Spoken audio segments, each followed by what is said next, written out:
Hey guys, I'm Colette. I'm Mr. T's mom, and I am so glad you're joining me because we're making kombucha.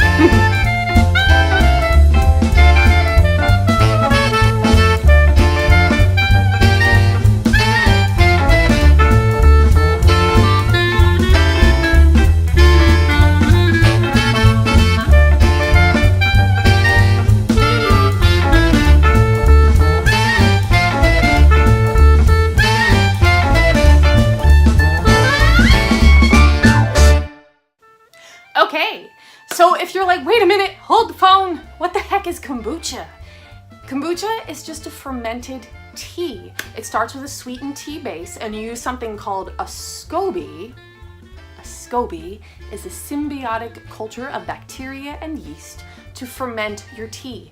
It's fantastically probiotic. It's good for your gut, happy you. As we're slowly rediscovering, it's been used probably for centuries to just kind of help everything running. It has all sorts of properties that I am not supposed to tell you about, but you can certainly Google them because they're not endorsed by the FDA, but they've been used for quite a long time.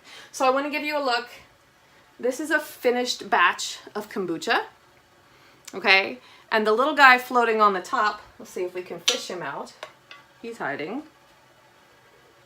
There he is actually a SCOBY baby. And you can see that dark color, that's from the black tea. All those little brown bits, that's fine. That's yeast. It's supposed to be there. And you actually don't want to rinse your SCOBYs.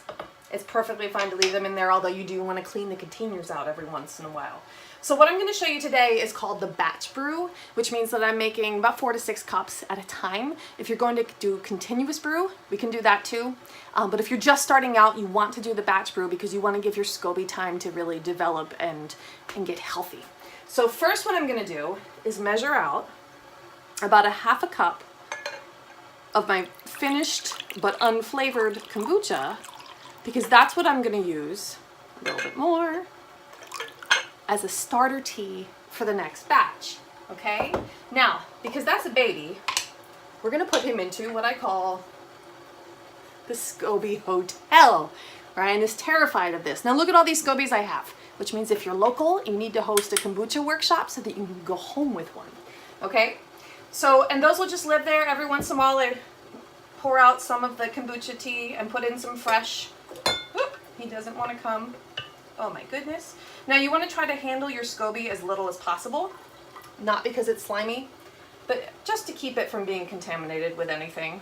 So there he goes into the hotel. He doesn't want to go. Okay, and it's okay, they can get squished. Now I'm going to take the rest of my kombucha, and the mother's in the bottom there. You can hear the kettle going. And I'm actually going to pour it into my party pitcher, because we're going to put that aside for later and then we'll flavor it. This has a nice pouring spout, so it's handy and I don't have to use another measuring cup. You want to make sure you remove the infuser. You don't want to use metal with fermented beverages because it can interact and it can also actually affect the health of your SCOBY. Okay, so I'm going to carefully pour this because my mother is in the bottom. There we go. And we don't want to let her fall in, but if she does, that's okay. And you can see those little bits coming through at the bottom. That's just yeast, and I'll probably filter that out later. Okay, this is my mother. Now I've had this SCOBY going. This is my original. That's why I call it the mother, right? The baby SCOBYs and the mother. She's been going for over 3 years. So that tells you how long, as long as you're keeping them healthy, you can keep your SCOBYs. And you can see how thick that's gotten. Eventually, sometimes you have to cut them. A thicker SCOBY doesn't necessarily mean that it's going to ferment faster. It just means there's less room in the container for your kombucha, okay? And you see, she's even growing a little skin on top, growing an extra SCOBY. There we go. Now my water just boiled. So what I'm gonna do is use a clean jar,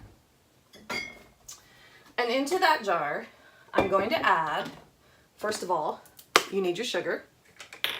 And for 6 cups of tea, if you're starting out, I recommend you do a 4-cup batch. So 4 cups of water, freshly boiled water. We'll talk about temperature in a second.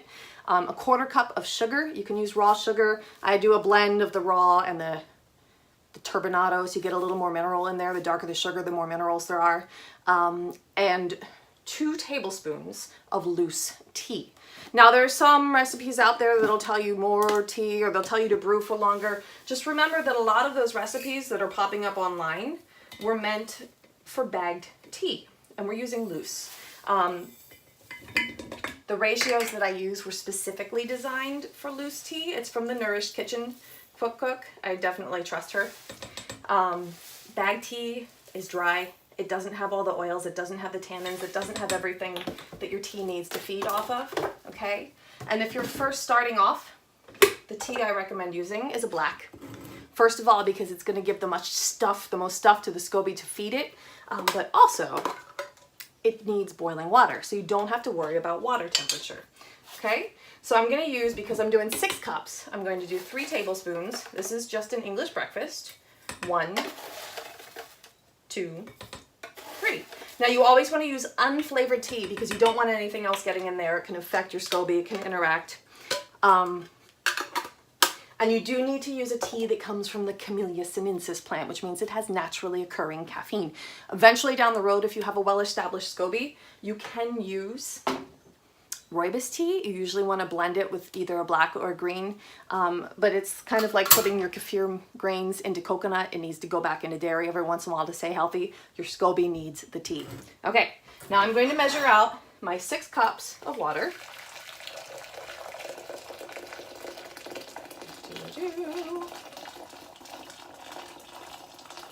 There we go. And this is freshly boiled, which is good because it's black tea. So in it goes.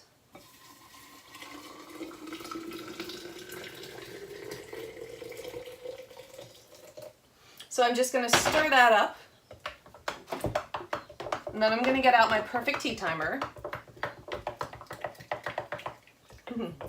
If you have a wide mouth mason jar, if you have the 47-ounce Mod Pot, perfect. Okay, now we're only going to steep that for 3 minutes. Now, if you've seen some recipes or some videos floating around, they're like, steep it for 10 minutes. Don't do it. No, because what'll happen is it releases extra tannins. That tea will get really, really bitter, and that will affect the flavor of your kombucha, and you don't want that.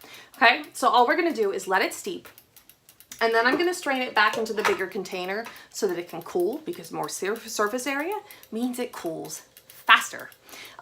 Once it's cool, you pour it back into your container.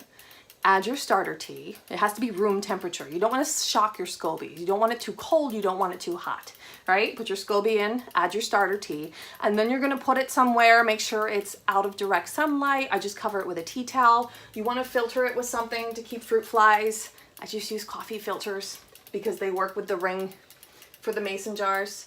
You don't want anything to get in there. And the most important thing about those first 7 days, leave it alone, okay? You don't want to disturb it. You're really going to be tempted to peek and see if it's doing anything, and you might see little things starting to grow on the top, and that's okay. It's not mold, it's a baby SCOBY. Now, if you're starting with a baby, or if you're starting with a new mother, you may not get babies for the first couple batches, and that's okay too. It doesn't mean that there's anything wrong with your kombucha.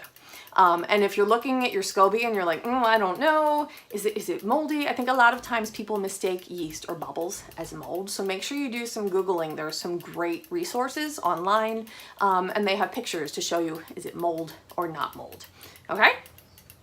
So we're gonna come back here in a little bit once our tea is cooled.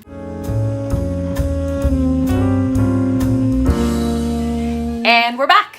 Our sweet tea base has cooled. Now, if you don't have a fancy thermometer, don't put your hands in it. I don't care how clean your hands are. It's just not worth taking the risk of contaminating your tea. So remember the baby bottle test? Just take that spoon, drip a little bit onto your wrist. You just want it room temperature. You don't want to shock your kombucha SCOBY. He won't like it. Okay, so all we're gonna do is pour our sweet tea into our clean container. So now that you have it in your container, all you're gonna do is pour in, remember this is your starter tea, your pre-made kombucha, and that's about half a cup. And let that mother just kind of slip right into there. Woo. Okay? And then I'm gonna take my wooden spoon, no metal, and just give them a little stir. And one of the ways you can tell if it was about room temperature is when your mother starts to rise up to the top, then you know it's the same temperature as the tea she was already in. Okay, now I'm gonna cover it because you want to keep out any fruit flies or anything like that, contaminants. It's just a coffee filter, clean coffee filter, and then the mason jar ring is fine because the filter's in between there. And then all I'll do is label it on the outside with the type of tea I use. So this is black, the day of the week that I brewed it, and then the date. And remember, for those first 7 days, you don't touch it, leave it alone, okay? And then after 7 days, you can start taking a peek and then tasting. So just take a plastic straw, pop it in there, kind of slide it under the new baby SCOBY if there's one forming, take a taste. Remember that if you're gonna go through a second fermentation process, it'll lose some of that sweetness. So if you want it to have a lot of punch, you might want to let it go too far. You can experiment with that, okay? And then check back for another video and we'll show you how to flavor your kombucha. That's it.